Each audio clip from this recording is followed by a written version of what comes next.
Heal Yourself with Sarah Dawkins, episode 38, with Domenic and Brenda Stanghini. Brenda Stanghini was diagnosed with multiple sclerosis 6 years ago, and in the last 6 years, she has reduced her symptoms by 95%. Domenic Stanghini has been a homeopath for the last 25 years. Welcome, Brenda and Domenic. Thank you for coming on the podcast, Heal Yourself. Thank you. Hello. Hi. I would love for you to share your story, Brenda, with the world on what happened and how you healed. Okay, well, let's see. We're looking at it was like roughly about this time 6 years ago. Actually, it happened to be on my oldest son's birthday. We were making the call. Hey, mom's in the hospital. It's like, okay, what ended up happening was we were in the middle of a bunch of changes, a lot of stress, a lot of stressors targeted it. So I would say probably I was working a new job. Well, I was working the same job, but at a different location. So it kind of separated Domenic and I. So I was at one place, he was at the other place. And the other place where he was, our original house, we were doing renovations, which is enough to stress out anybody. Yeah, sure. So, yeah, and with all the decisions and everything else that was coming up, it's like a lot of decisions, a lot of running around, a lot of making adjustments, a lot of making decisions. A new job. Yeah, and the job that I was doing, I was trying to relocate with my job. I work for public health, so I work at a lab, and it was one weekend that I was coming home to pick paint colors, and I happened to come in by train, came back to our home, and I just didn't feel. I felt kind of off. I had a little tingling on the right side of my body. And I thought, well, maybe I had slept funny the night before. Oh, this will just go away. It'll just go away. Yeah. So that night, I felt funny pretty much of the day. I had a headache, kind of didn't feel good. Laid around most of the day. And I was only in for Saturday and going back to my other place on Sunday. In the middle of the night, I had to go up and go to the washroom. So I kind of felt like my balance wasn't quite there. And it's like, wow, this is really weird. And then I sat down in a chair when I came back to the bedroom. And I thought to myself, maybe I should wake Domenic up and ask him to take me to the hospital because I really feel funny. And when I went to open my mouth to talk to him, I was slurring my words. And as I was slurring my words, I thought, oh my God, what did I do now? So got him up. We called 911. And actually, I thought it was a stroke. We both thought it was a stroke. And it's like, okay, well, let's just do what we have to do. We can get this fixed, whatever. So at that point, I was functional. I was working full time. I was walking. I had all of my abilities. I mean, how old was I? 6 years ago. 52, 53? 54. 54, something like that. And it was like, okay, so, but I was functioning well.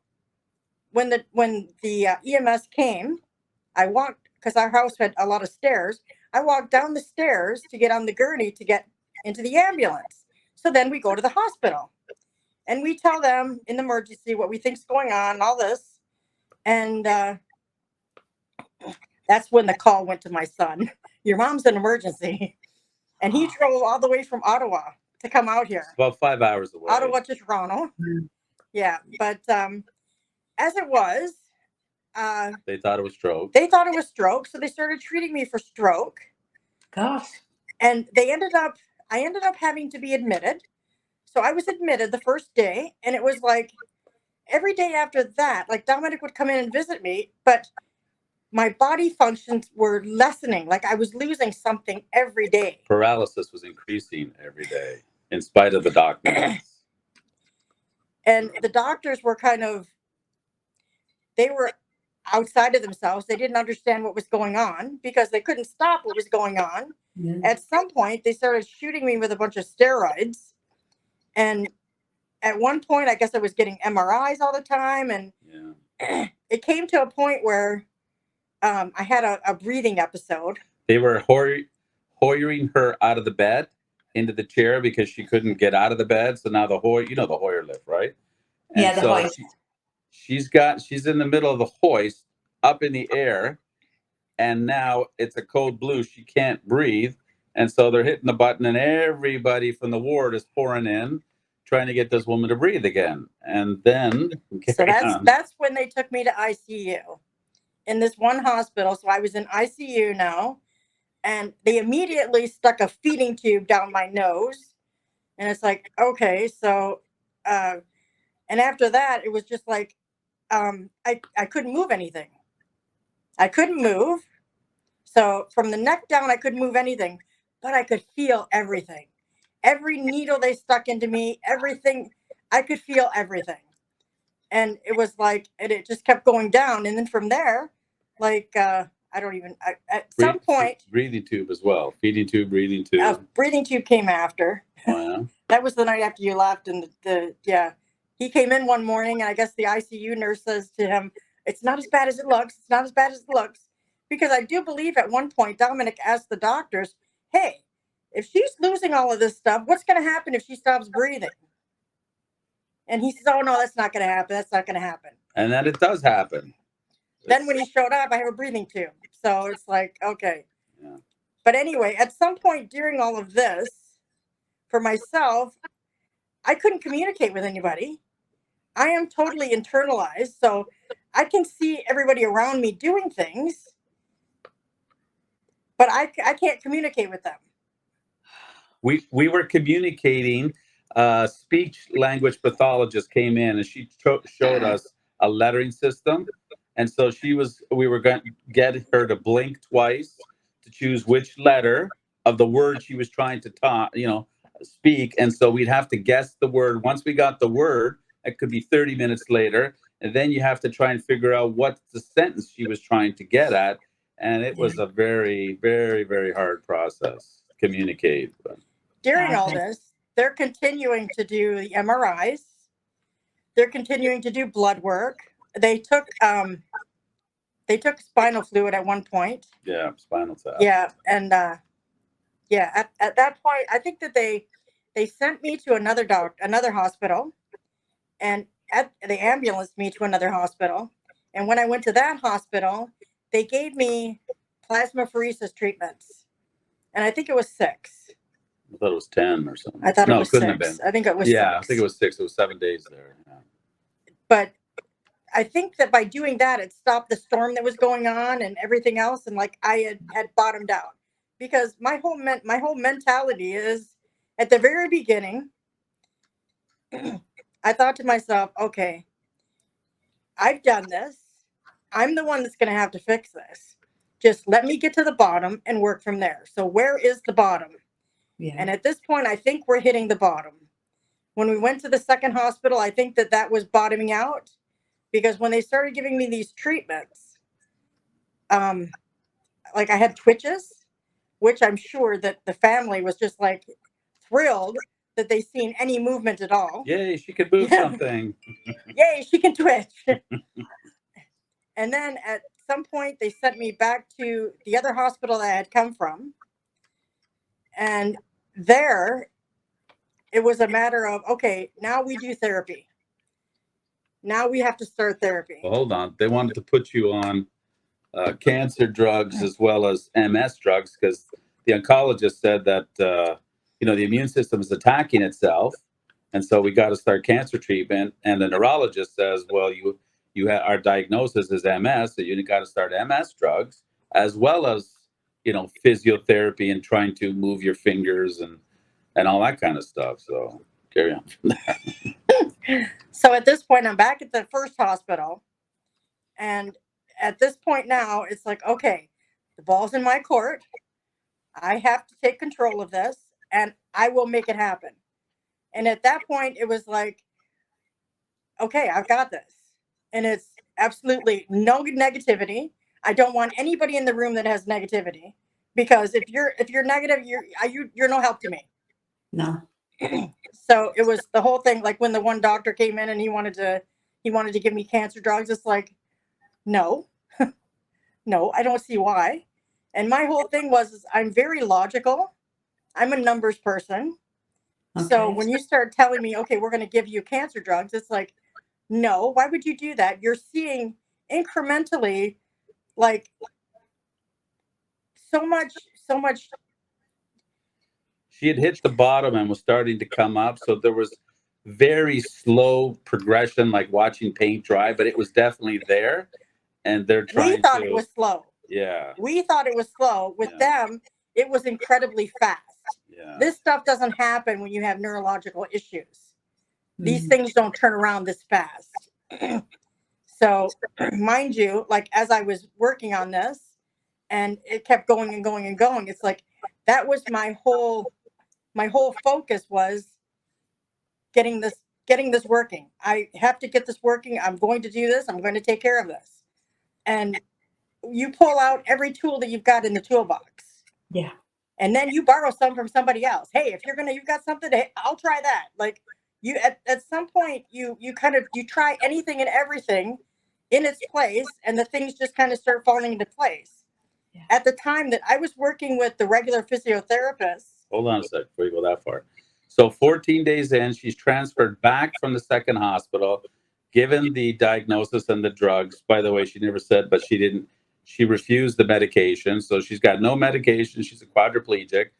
And after about 2 weeks of my shock wearing off, going, what the heck just happened?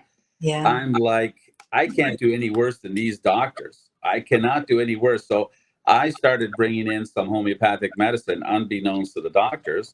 And I would put it, she was allowed to chew on some ice because she couldn't swallow food or liquid, but they allowed her to have ice. So I would put the homeopathic remedy in a cup of ice and she would sip the ice. And then things started to slowly change for her. And on top of that, before we jump forward, I knew it was like stress, or I assumed it was stress. So I demanded the doctor to bring in a psychologist or a psychiatrist to talk to her to say, what the heck is going on, honey? Let's Yeah. try to solve this. Yeah. And the esteemed psychiatrist came in with his sidekick and he said to her, well, ma'am, this is just bad luck what you have. You have a lesion, in your brain, and I'm so sorry, but you're probably going to be in long-term care and a wheelchair for your life, and it's definitely got nothing to do with stress.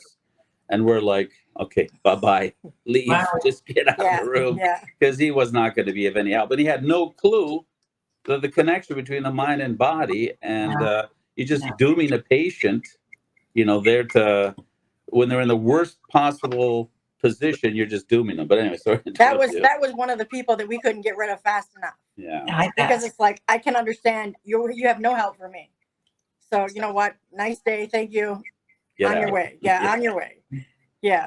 I don't even know where I was going. The progress that I was making. Yeah. So now Like you're doing physio at the hospital. yeah, the physiotherapists were just blown away with the progress that I was making, to the point that because I was in the middle, again, they had come to us and talked to us about long-term care, about changing our house, building ramps, doing this. And it's like, hey, you know what? We're in the middle of renovations to sell our house. We don't want to now build ramps because we're probably not going to stay there. But their whole idea is they need to get me better enough to get me out so I can go back home, in which my home had a bunch of stairs. They were projecting her to still be in a long-term care home and in a wheelchair for life because of the severity. The quadriplegia came on so suddenly at her age. They thought Yeah. there's little chance that this woman's gonna, recover from it. But she started recovering quicker and quicker. I mean, it was slow to us, but it was quicker and quicker. She was able to move stuff and then keep going. Yeah. So the physiotherapist, there were a couple of girls that came pretty much on a regular basis, just for a very short amount of time every day, which somebody in my situation, I would need more of a focused physiotherapist than what they were able to give me, because they're in a hospital. Like and they've got to deal with all these other people too. So the girls had gone and talked to like the manager guy downstairs, the manager, what is he? The doctor? The doctor that managed the whole physiotherapy department. And they were telling him of my progress. because there was one day, Domenic used to always come every day and we would go out. He would wheel me out and we would get out of the room. Like, we didn't want to stay in the room, we're out. And there happened to be a day that we came back and here this doctor sitting there.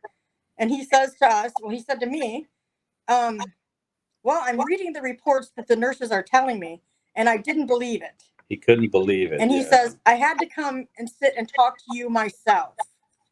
And it's like, okay. And he's talking to me about my condition and how things are. And it's like, yeah, I'm not staying like this. Like, and I'm telling him, I'm talking to him in my normal day-to-day, how I had conducted myself. And he's like, oh, he says, you know what? And this was like on a Thursday. And he says, Thursday, Friday, Wednesday or Thursday, something like that. But he says to me, I want to get you downstairs by Friday. I want to get you into my rehab by Friday. And he says, in the meantime, there's this place that I'm going to apply for to get you because I think that you will really do really well at this other physiotherapist place. A rehab hospital is what it Fabulous. Yeah. And it's like, okay.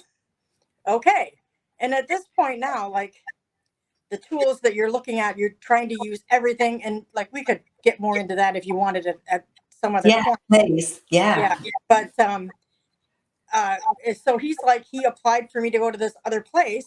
And there again, like I said, the 2 months.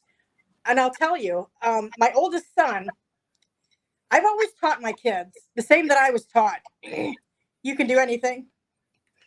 Yeah. You're okay. If you want to. Yeah. You're okay. Okay, I'll carry on. Yeah, so the nurses and doctors would come and joke with me and they say, Domenic, you must be giving her something. How is she getting this better? Because, she'd be like trying to do physio and move her palm. And that was like, hey, this is a great thing. And then she was able to like move a finger. And then all of a sudden they managed to stand her up in a walker without collapsing. And I'd always joke and say, no, I'm not giving her anything. But of course, I was giving her a homeopathic remedy every day. And she was sipping it every day. And it's that, the homeopathy accelerated the healing. Plus, she was doing all that inner work, all those changes, and she wanted it. And so the two is a dynamic duo to help yourself if you're ready for that work. There was one point that he thought he was going to be faster because it wasn't fast enough for us. So he changed the remedy and it stopped everything. And it's like, what did you do? Go back. Because I could really almost instantly feel the difference in what my ability was, because at that point I was just like moving my legs in the bed and it's like, okay, this is harder now. Like, you got to, whatever you did, we got to change it back. Yeah. Yeah, I tried tweaking it. As you know, you want a person to return to normal quicker, but you have to understand. Well, now we understand later. It takes a long time to get there. It's going to take time to reverse it. And so you got to just be patient and work each day and solve each problem and, and learn to love yourself each day more and more and more, reduce the stress, the simple things, So my oldest son had asked me at one point, so Mom, when are you going to walk again? And it's like, okay, you know what? May 2/4. May 2/4. We're going to do this May 2/4. And actually, I wasn't walking. They were standing me up in the physio that I was working at, the regular little hospital. I was standing up, not necessarily walking, but I could stand up with the walker. And May 2/4 was the weekend that they took me to the other hospital, to the rehab hospital. And then from May 24th, I was discharged there on July 18th. So a couple months later, and I was walking with a walker. In fact, I think I could walk just a very short amount by myself with nothing. But that was just like really scary for me. And it took 2 months to learn to swallow safely. You don't know how much we all take for granted, eating and swallowing and chewing. But when you lose the ability to swallow, boy, oh boy, does it take a long time to get the body to do it again and to figure out how to do it safely and to train yourself and tips you got to watch out for. So it took a while to turn things around. Yeah, that's for sure. And you know what? You think that, like, from being totally paralyzed from the neck down, I had to learn everything over again. It was like a computer reboot. And it's like everything had to come online a little bit by little bit. And I know a lot of people in my position at the rehab hospital, a lot of people were having spasms, which they're painful. Yeah. I had spasms, but I was still using I never wanted to take drugs. It's like, I don't want anything. I need to do this myself. Like I was on the prednisone. I was on obscene amounts of prednisone, Yeah. and that they couldn't get rid of. Like I kept asking, like, but I was one to push with reducing it. Just keep reducing it, keep reducing it. So at one point, I think they had me on 2 different drugs because I was on prednisone, and it's like, does that really make sense? Like, logically, that doesn't make sense. You got to give me 3 things because you're giving me 1. It's like, no, like, stop this. So, and for me, I think one of the doctors said to me at one point when I went from the second hospital back to the first one, that he wanted to demedicalize me because I think at one point I was didn't I have a bag or something? Well, you had a breathing I tube, was on a feeding catheter. tube. Yeah. You were on a bed. I mean, it was. So it was like a mess. Yeah. they kept taking things away little by little, and it's like, demedicalize me. Yes, yes. Yeah. That's what I want. I want to be with myself. That's it. Yeah. Yeah. So it came to the point where when I was they discharged me from the rehab, but I still had outpatient stuff.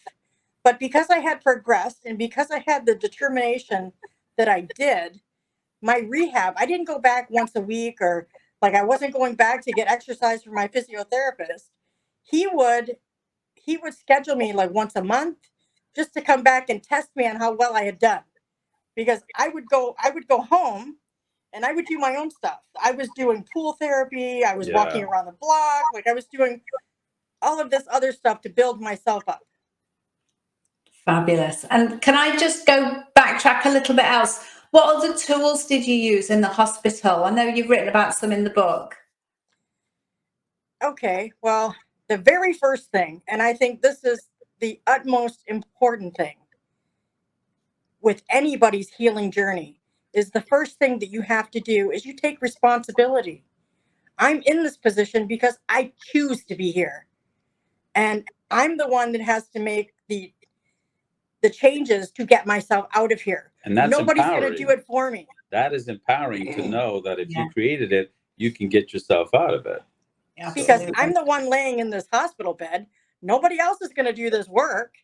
No. And I'm telling you, like, laying there the first couple of weeks, it was just me.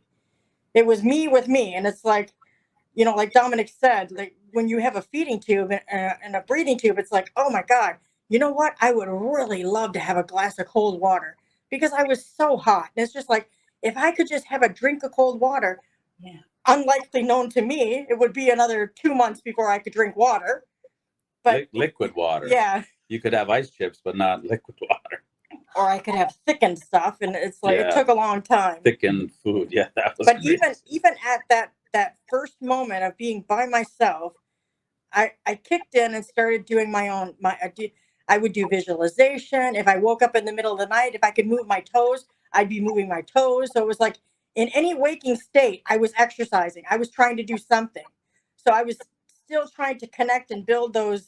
Did you do Louise L. Hay at that time? I didn't do Louise Hay until we got to the rehab.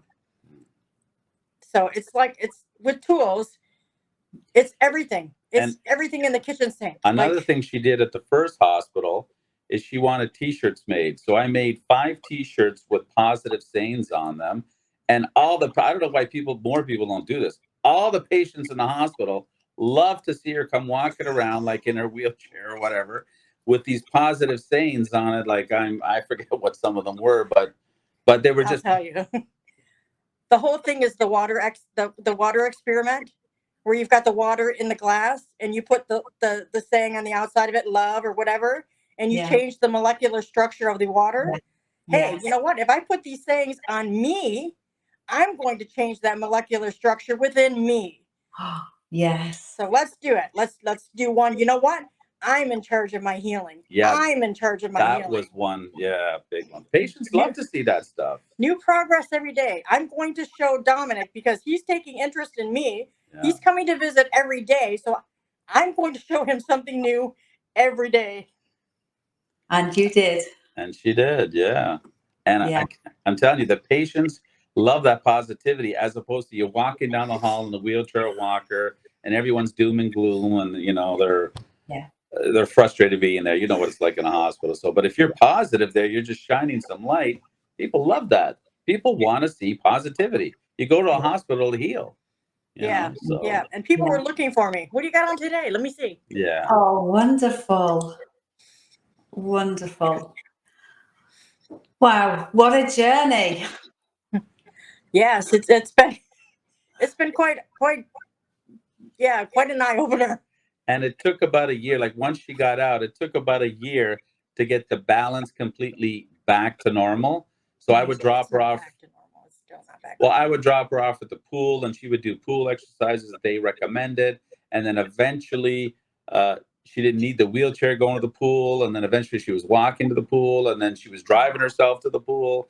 And then her balance started getting better and better. But it took a while. But that was about the last thing to really come back, for the neurological system. Well, yeah. And the thing is when I kept going back to the physio, he would check my balance. And I think the first couple of times he's, well, you've got the balance of a 68-year-old. And it's like, okay, that's not good. So I've got to work on this more. So it was a continual work. Yeah, but it's improved over time. Yes, yes. So when I say 95%, I'm saying 95% of being totally quadriplegic. I could only move my eyes, and that was it. Wow. I mean, that is some healing journey to come back from being so paralyzed, reliant on everybody else. Your brain's functioning, but your body's not. Yeah, yeah. And to get to where you are now, that is one hell of a journey. It surely is. You are an amazing lady. See, people that see me now, they have no idea. You can't tell that they would have no idea. No. And we can't, a lot of people make judgments on other people based on what they look like, but actually we never really truly know what anybody's been through. Right. And why they're presenting, how they're presenting at the time that we see them. But healing is healing. Yes. Yes. And we just keep healing. But that inner work, as you said, is so, so important. Yes. We have to dig deep. And like yourself, you understood that the stress that you'd been under was a big part of why you ended up with the symptoms of MS. And owning that is, like you've said, is so powerful. It is. That's the key. Yeah. Because many people don't want to own it.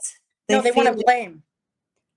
They want to. And we live in a blame culture, and we live in a victim culture, and it's easy to say, and I've been there through my own healing. When I suffered a depression, I was the victim. I put myself in that victim mode until I snapped myself out of it. Yeah. But it's so easy to do that. Oh yeah. Well, that's the way we're taught. Yeah. And also the medical model is see a doctor, get a prescription. Yeah. Got a problem? See a doctor, get a prescription. And they know best. Rather than start looking within, maybe you got to change the lifestyle, change an attitude, change an emotional expression, change something. And that was one thing with myself. I'm a person that would question, because the doctor's telling me something here. You know what? You need to take these MS drugs. Okay, well, tell me about this. Okay, so these MS drugs, what do they do? Well, they may or may not help you if you have a flare-up. Okay, so then this is the thing here. They could not tell me distinctively, yes, you have this. They put a label on me as MS. So it's like, okay, I really don't think so. But, okay, if that's what you're saying, okay, that's what it is. So now you're offering me these drugs that may or may not help me. It's a 50-50 chance to help me from a disease that I may or may not have. And then I'm looking at all of the side effects these drugs give me. And it's like, why do I want to feel like shit to go through this when it may or may not do anything for me? It's like my progress is still increasing and I'm still going. I've not stabilized. I've not gone back. So why would I do this? It didn't make any sense to me. And it's like, no, I'm not doing that. No. And that's great that you've questioned it, which has led to your own healing with Dominic's help, with the homeopathy on top of physio and all the other tools that you've used, the positivity. the T-shirts with the words and the statements Yeah. on it, and doing that inner work as well, because so many people think that healing is physical, drink more water, eat more vegetables, do more exercise, sleep better. But you have to address that underlying cause of what made me sick. It wasn't the fact that I didn't eat many vegetables that made me sick. It wasn't the fact that I don't drink 2 liters of water.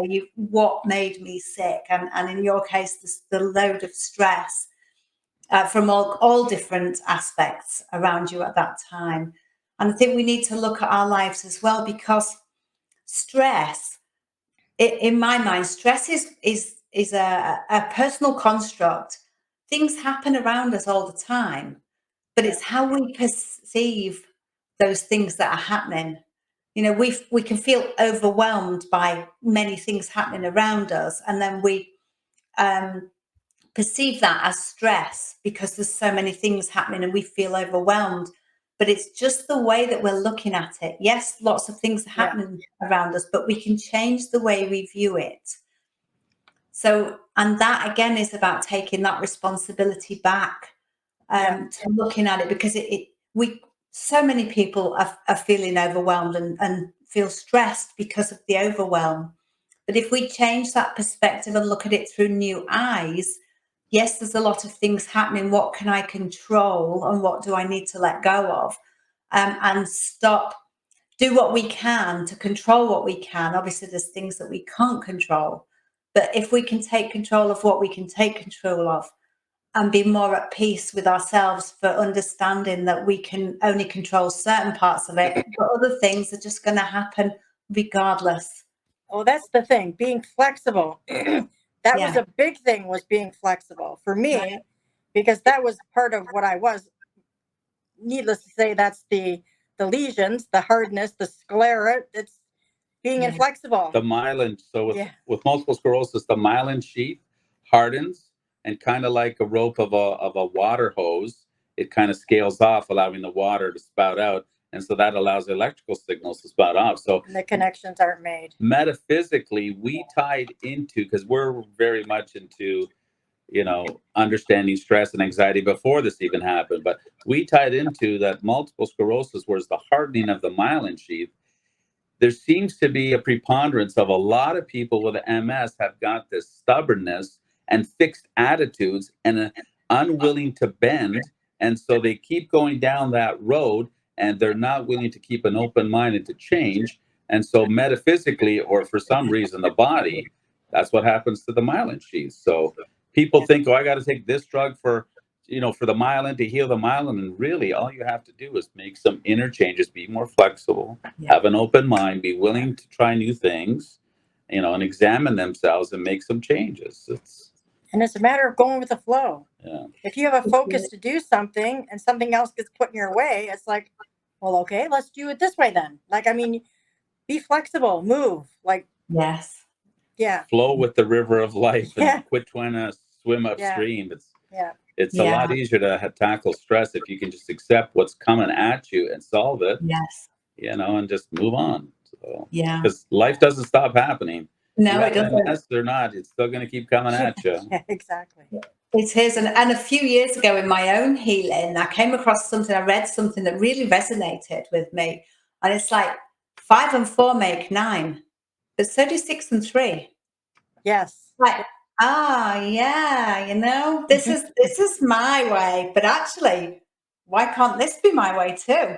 And that really resonated, and it got me thinking outside of a rigid thought process to start looking outside of that box, if you will. I'm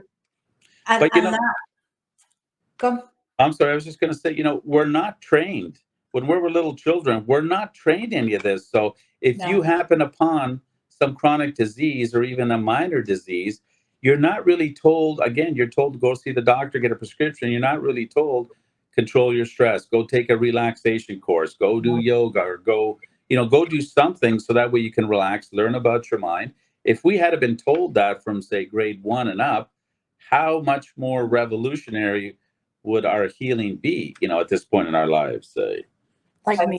Yeah, Like me, exactly. because yes, I was brought up in that type of a household. Oh, wonderful. Yes, where I was taught you can do anything you put your mind to. Whatever you want to do, you can do that. Fabulous. Yeah. Fabulous. Because just going back to the doctor, when we go to the doctor, you know, we're raised and conditioned to believe that when we're sick, we go to a doctor and we get a diagnosis and a prescription and some pills. But along with that diagnosis comes, it's like installing a program, like you've got MS. So here's your program with MS. So here's the beliefs that come with that program. And here's the behaviors that come with that program. And it's like it's installing it all into our minds. It's like it's fixing it. And I know Yeah, she hates the label of MS or any labels. You can't say you have MS like you possess it. It's no, just you happen to be going through some symptoms at this period of time that they label it as MS, but yes. it maybe tomorrow it's something else, and maybe tomorrow you don't have the symptoms such as her. I have never accepted it, and I won't Wonderful. accept it. I No, always tell people that's what they say. They say I have this. They yeah, say. It's not I say.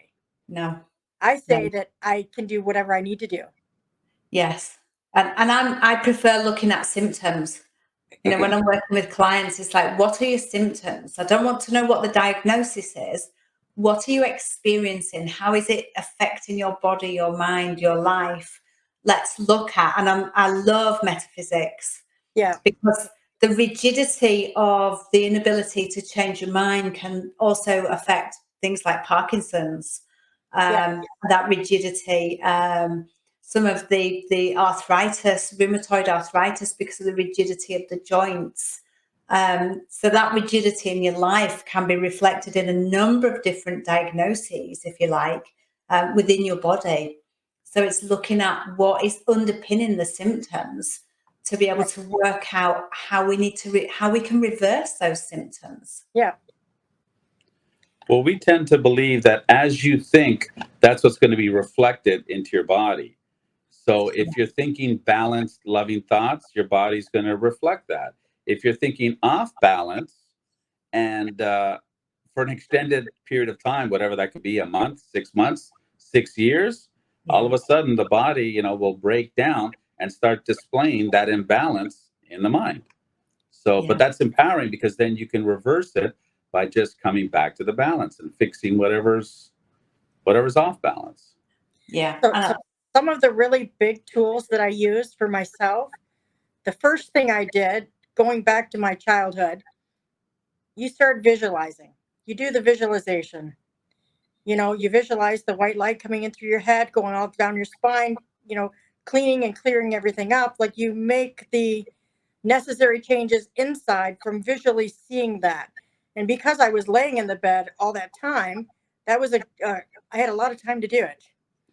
And yeah, and then you visualize and you see. I remember I had the neurologist that I had at the first hospital. I asked her specifically, can you bring me in the picture of the MRI so that I can see what it is? I want to physically see what's inside of my head so that I can deal with it. I'm not telling her that I can deal with it, but of course, like you see the lesions in there. So you yeah, know what? As you're visualizing, you visualize going in there and chipping it apart, and they're going and like you clean it all up and paint them nice, and like you visualize the things that you do to take care of it. So yeah, visualizing was a really big tool. And then as I was more mobile or starting to be mobile, I thought, okay, I need something else. So I turned to Louise Hay.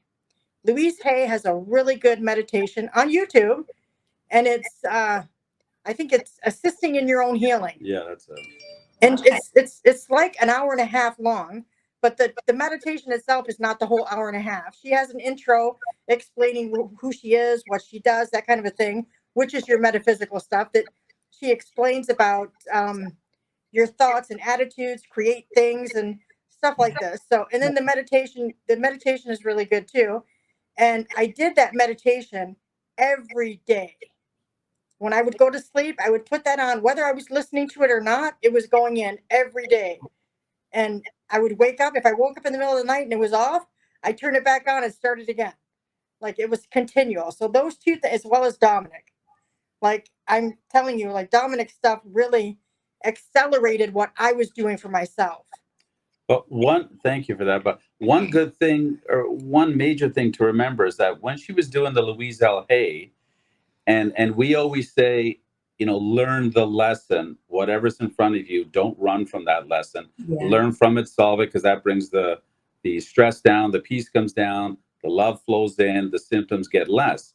But with the Louise L. Hay, so if you have an issue with a parent, or usually most issues come from mommy and daddy, but at a certain adult age, now it's our responsibility to solve those issues, right? But if the person has passed on, you could still choose Louise L. Hay or any other visualization meditation and solve it and move on from that. And it's like she had an issue with her boss at work. So 2 years later, when she's returning back to full time, well, of course, the universe says, "Oh, you think you've learned? You've been working on yourself for 2 years? Well, we're going to throw you back into that same department with that boss. Let's see how you handle the stress." So it's just like you don't have to. You can choose to tackle your lessons now, but they're going to keep coming for you. Yes. The lessons will follow you Yeah. around until you solve it. And then the problem won't bother you anymore. So she kept, doing that and bringing her boss into the visualization, and she solved it. And it's remarkable she's now really moved gotten on. after it. So He's now moved on. Yeah. But visualization is so, so powerful, isn't it? Yes, absolutely. I mean, I know psychologists are doing visualization with athletes to win. Right. And so, it would stand to reason if we can visualize a future that we want for the athletes in the sport, why can we not do it for us in our healing journey? Oh, absolutely. And I too did visualization when I was in a dark place, visualizing what my future would look like and bringing it into the now. Mm-hmm. And that's such a great way to heal. And it's so simple as well. We can either do it ourselves on our own, or there's a multitude of videos online to help us through guided meditations. We only have to go and look on the internet. They're all there. Absolutely. Or we can just sit with ourselves like you did all that time, because you didn't really have a choice, did you? There was Not really. Not really. I know when people talk about, oh, I'm grateful for this and that and the other, and it's like, I'm grateful that the day is sunny and like different stuff like this, and it's like, you know what? I learned at the very beginning, it came a point where I said to myself, you know what? I'm grateful that I can wash my own face. And brush your own hair, because that was a challenge at the beginning. It could not be done. It was like when you come to a point where everything you have is taken away from you. It's the least little thing, the things that you don't think about. Yeah, you take for granted. Stuff that is automatic. You get up in the morning, you put your feet on the floor, you stand up. You know what? Not everybody can do that. No. If you've got an itch on your nose, you can scratch it. Yeah. But if you can't, and you can't tell anybody your nose is itching, it so is the little things, though, isn't it? I express gratitude for everything and anything. And when you look back, it's never really about the big things. It's always about the little things. The sunshine, the blue sky, the flowers, the friendship, the family, a good cup of coffee. It's all those little things that, like you say, we take for granted. Yeah, it's things that people do every day. You get up, and a lot of people go and they complain. Oh, I got to go to work. It's like, you know what? Be grateful that you can go to work, because there's people that can't do that. Yeah. And it's like, I guess I've become a very positive person now. And I don't hear those messages anymore of the negativity stuff. You choose not to listen to those messages. I don't hear them. Don't hear them? And if I do hear them, I change them. Yeah. But it is totally as well about who's around you and the atmosphere that they bring, because other people in my book have also said, especially the people who healed ALS, have said the people that were negative around them, like you did with the psychologist, they've said, you can't be in my life at the minute. I need to heal, and I can only heal while there's positive people around me. So I need to put you at arm's length. And it's It's about setting your boundaries around yourself so that you can put yourself in the place of healing in the good energy. Yes. Yes. You don't want that negativity around you when you're healing. You need to be in good energy. I did find too, through my journey, that I was not attracting the negative people anymore. That most of the people that I attracted, like at different hospitals, I'll tell you, for instance, at the one hospital that I went to, the rehab I went to was a brain and spinal cord rehab. So everybody's in a wheelchair. All of the patients there are in wheelchairs. And I know, like, I have this total positive outlook, and life is sunny and it's cheery and everything's good.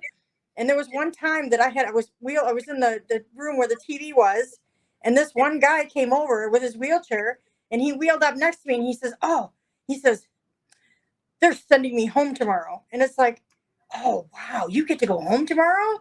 And he's like, no. And then he started really complaining, saying, they had told me that there's nothing else that they can do for me. And he's just really ragging out, saying that he's going to go home. He's going to sit in front of the TV and he's not going to do anything. And it's like, oh. And then I said to him, I said, well, you know what? I said, I once heard a story about a guy who was complaining that his shoes were too tight and they hurt his feet.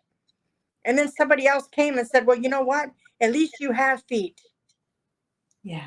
And then just about that time, my roommate wheeled up, who is permanently in a wheelchair, and she started reeling at him, telling him, wow, if you go home and you sit in front of the TV, that's your choice. And there's all these other things you can do. And like, don't complain about it. And it's like, I'm just saying, yeah, you go. But I found with myself, that the people that were looking for something else I was kind of like a magnet for them. Yes. Again, with the t-shirt thing, a lot of the people that were working like me, they would come and look and see, okay, so what's the message today? What can I look at today? You know? And I even wore them there too at the other rehab. It was the same thing. But it was strictly for me to help my insides, to help me. Yeah. Unbeknown to me, I'm helping everybody else too. So it's like bonus. Yeah. But isn't that how healing works anyway? When we heal ourselves, we help the people around us to heal too, as the ripple effect. Well, that's it, because I was watching, there were people around me. And again, with the whole gym thing, this is how psycho I was with my stuff. I had physio 1 hour a day.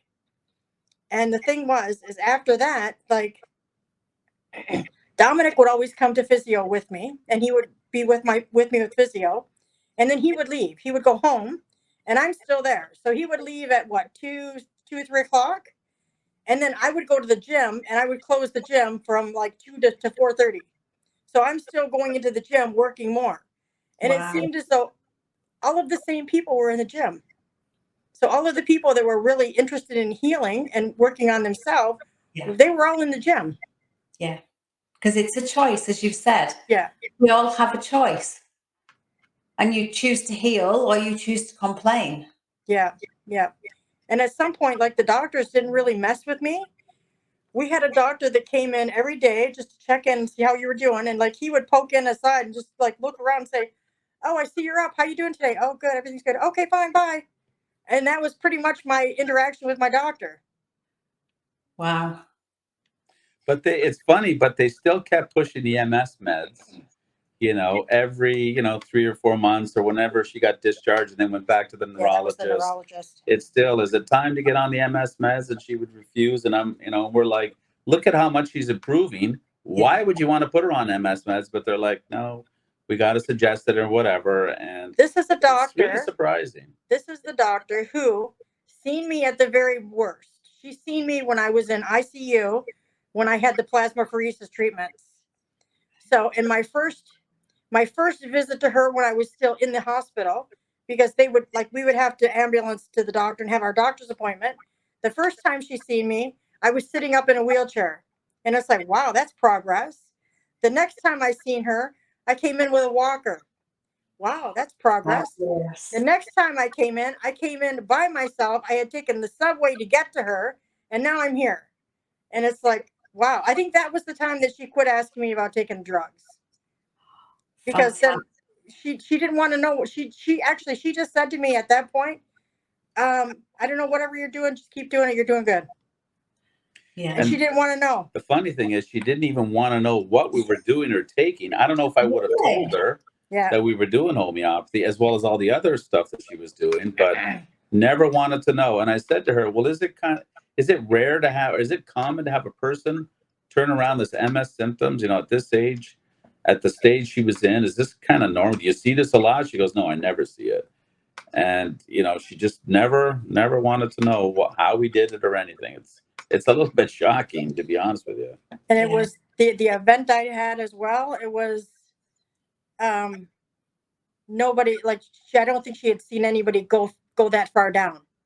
Wow. As an MS specialist, you see people that have foot drop, or one side goes numb, or different stuff like that. What's the optic neuritis? That's a big MS one. hugs, Yeah. paralysis here and there. Yeah. I mean, I've read a few books. I've got quite a few books about healing and different people's take on it, and different doctors have written books, and they just refer to people like us who have healed something that we're told can't be healed as a fluke. Yeah. But yet there's so many of us. Yeah. When they don't know the solution, it's like they told my wife, you just had some bad luck. So when their medical knowledge has run out, then it's like, dear, sorry, you have bad luck. But if you reverse it, all of a sudden now we found good luck somewhere. We just got lucky after all the hard work she put in. That was another one of the shirts, was spontaneous healing. And I wanted to put on the back of it, my ass, like, because the amount of work that I was putting in, it's like, spontaneous. Yeah, really. Okay. Yeah, right. Let's negate everything that I'm doing to get here. And you can just say it spontaneously happened. Yeah. It doesn't just happen. You have to put the work in. Got to put the work in. Yeah, absolutely. And you've done such an amazing job, Brenda, with the support of Domenic, your husband. You lucky girl. You're just the A-team, guys. The A-team. Oh, if you could share one tip with the people listening to us today on their own healing journey, what would you share? Go ahead. Want me to go ahead? Go ahead. Well, the simplest tip where we are all going to heal anything you have is you have to learn to love yourself 100%. If you start on learning that lesson, it'll pretty much cover every other thing going on in your life. You solve that, you got it all down. So it's a hard tip for those people that really have that negative self-talk going on. But if you can solve that and really feel it, you're well on the way to reversing whatever medical condition you have. And most importantly, learning your life lesson, which is most people have to learn how to love themselves. They don't, or they love themselves too much and they're off balance. It's always the balance. You can't be self-condemning or self-righteous. You're both off balance. Love is in the balance. So that's what we have to strive to achieve. And that's what heals us. It's the love. Yeah. And love is always the answer, right? And what's your tip, dear? Okay. Did I steal your tip? No, you did not. Because the thing was, I always thought to myself, you know what? I would really like to have a friend like me, because I am such a good friend to everybody else. Why can't I be like that to myself? So you know what? Be your own best friend. And when you start to do things to yourself, stop and think. If I was doing that would I do that for my friend? Yeah. And start treating yourself like you are your friend. Yeah. And let me add in an aha moment for her way at the beginning. That she said she finally, I had many of them, but one of them where the light bulb came on was that she was always being so loving and helpful and doing so much for others. She finally said, enough. That love that I'm giving to others, I'm going to give to myself. And that was a big moment to turn around for her, for sure. Yeah.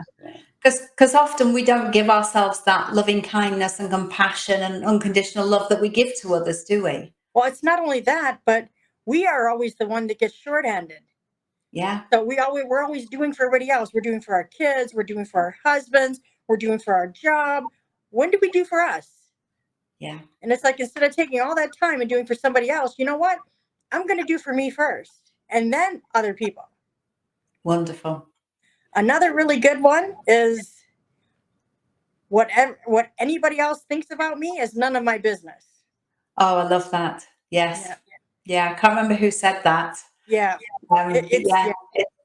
It's none of our business, and everybody sees us through their own lenses as well. So there's thousands of different me's in everybody's eyes, depending on who you ask. So yeah. Wonderful. Thank you so much for being on Heal Yourself. Okay. Where can people get in touch with you? Well, they can get in touch with me at www.dstanghini.com, and they could just message me through that website. Wonderful. Thank you. I'll put the details in the text below. All right, great. Thank you so much for joining me. I really appreciate it. Thanks. Thank you. It was wonderful.